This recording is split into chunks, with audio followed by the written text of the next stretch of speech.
Good morning, everybody. It's Bubba Rob. How's it going? Guess that's kind of like my thing. Ask how everybody's doing. Um, I'm doing pretty good today. I'm just sitting here with my selfie stick, leaning on my belly, and out for my morning walk. I headed out the door at 6 o'clock this morning. The weather here is getting pretty hot, and since I started moving again, I've been having a lot of grief with my hips and my back, but that's okay. That's part of the program. I knew that was going to happen. That happened last time, but it's all good. Uh, what do I want to talk about today? Well, I think if I'm on here just not for myself and for others and trying to inspire people, but I've talked about this long time ago. Kind of hit me yesterday when I was with my son and his friends. We're sitting in the shack there where they kind of hang out and stay out of the sun, and had some lawn chairs, and one of my son's friend there is smoking a coffin nail, a cigarette. And I looked at him and I said, I didn't know you did that. Oh yeah, oh yeah, oh yeah. Does your mom smoke? Yeah. Does your grandpa smoke? No, he doesn't know anything about it. Oh yeah. Hey, I don't think anybody will see this, so I'm not mentioning any names, but I looked down and I said, one of the big flavor enhancers they put in that stuff is, he goes, what? Tobacco? I said, no, that's a given, but I said, sugar. His eyes opened up. I said, really? I said, yeah. I said, that's why there's quite a few type 2 diabetics that smoke, because the shock to the system with how quickly that sugar gets in your system in the insulin shock. But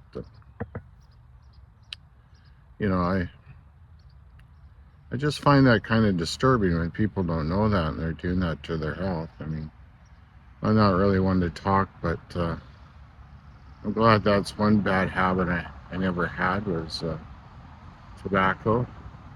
A little bit of 420 once in a while in my life didn't seem to hurt me there. But no, it's kind of one of those things that you don't really know what they're putting in stuff.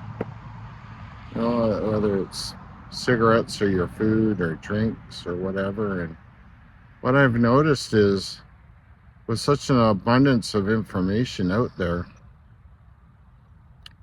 I really find it quite amazing. The actual lineups at fast food outlets, either before, after, or lunch times, of post secondary school, or not post secondary, but secondary schools. And yeah, I find that really quite disturbing, how these young people can afford really expensive drinks. So, and they're just cranking themselves up full of caffeine and sugar. And the girls one day working at one of the Starbucks, and they said, and I go there, I mean, I'm fine with that, and I have no issues with supporting them. But I was talking to them, and I said, how can these kids afford drinking that stuff every day? Oh, they said, it's easy. I said, what do you mean it's easy? I said, I can't afford a $10 drink. And she's the one gal said, Well, they have their mom's Visa card attached to their Starbucks card. So I imagine that's the same whether it's Tim Hortons or Starbucks or whatever the coffee shop is. And I just really can't understand a parent that would be that ignorant to give their kids access to dynamite. That blows my mind. Absolutely fucking blows my mind. I you know, that's a gateway drug if I ever saw it, right? You know, I just wonder 20, 30 years from now, you know what the epidemic is going to be. I really think it's going to be like heart failure, uh, diabetes is going to get worse and worse. Sticking stuff in my face to fulfill whatever their issues are. You know, I don't get it. I don't get it. I don't get how the parents can do that. I don't understand. You know, when you go to these places for a cup of coffee, and even if I got my headphones on or if I'm doing YouTube stuff or reading or whatever I'm doing, because I'm continually scanning from what I used to do for a living, it's a habit I kind of wish I didn't have because I notice way too much shit going on around me, which isn't mentally the best thing to do. But very, very few families now will sit and have a discussion. They'll actually communicate. I see people to shut their babies up in a Starbucks or a restaurant, putting something on their cell phone and handing it to them instead of paying attention to their child. What's up with that? You know, you're teaching your child from early age that you don't need to communicate. It's just easier to shut you up.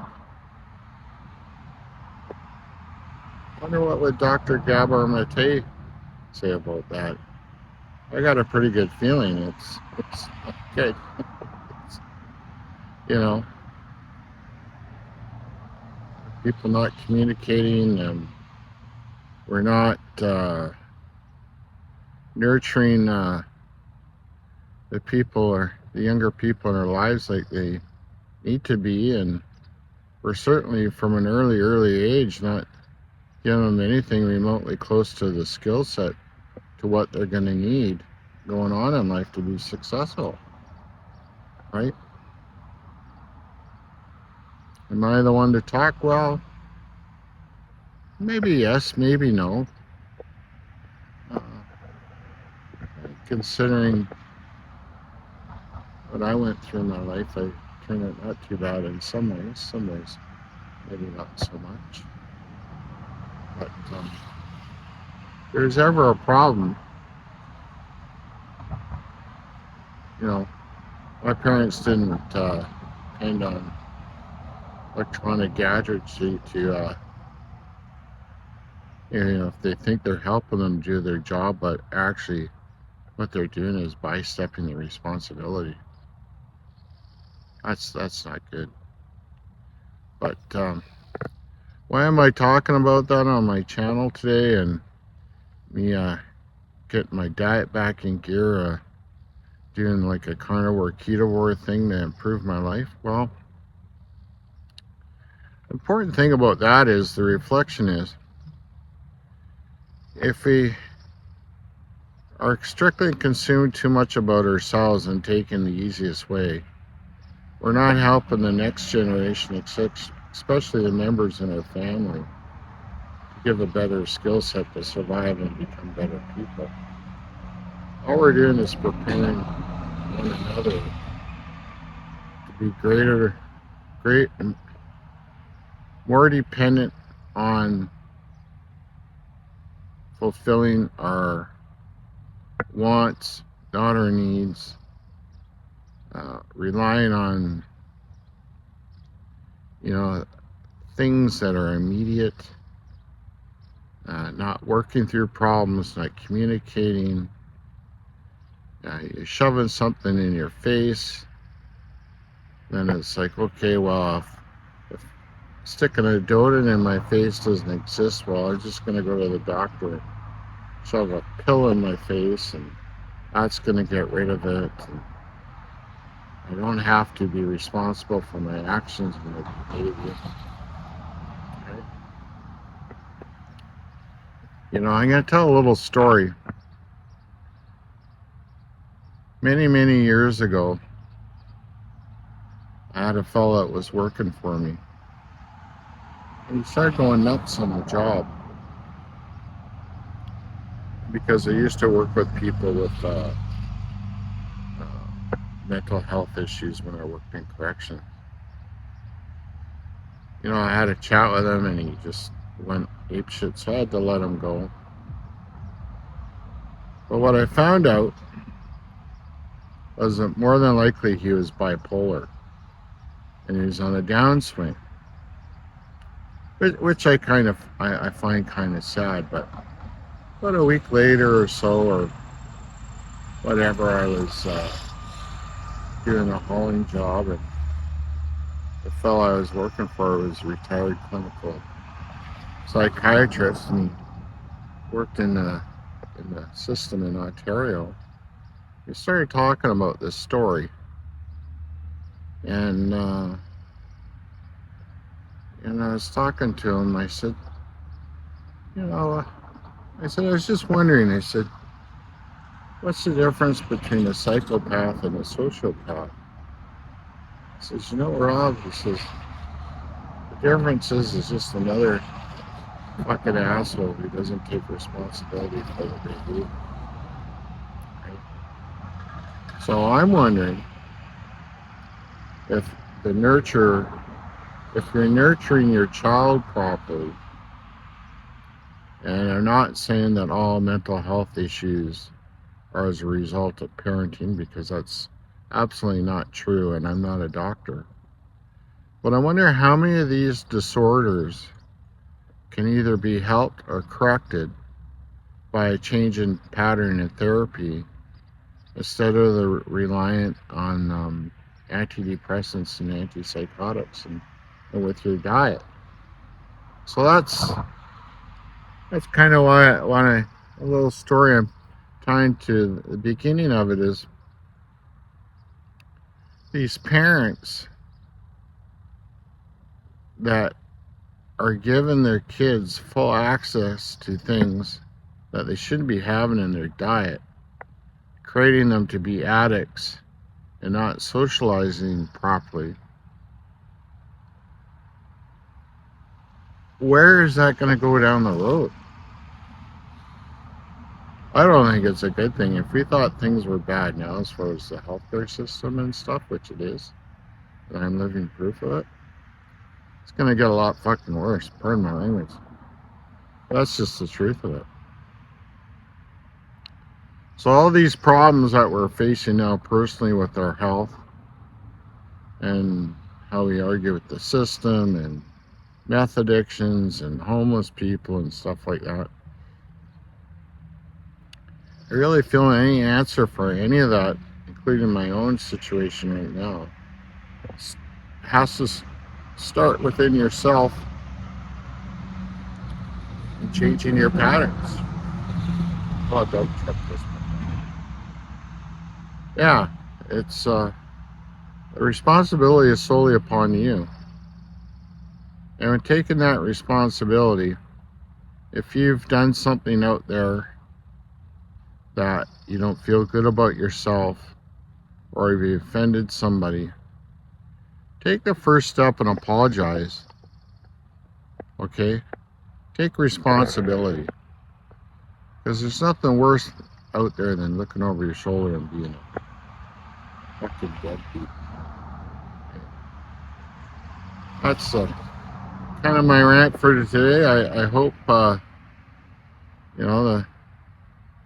carnivore purists kind of listen to what I said, and actually everybody, because it all ties into everything. It all ties into your diet, your exercise, your health, all that stuff all put together. So that was my rambling for today. I hope somebody gets something from it. And I gotta tell you, I love you all. But anyways, remember, if you're a man, woman, child, biker, bluesman, rainbow warrior, construction guy, some sort of Billy badass, most important thing in life is just to be kind. So anyways, I love you all. Have a great day and take care.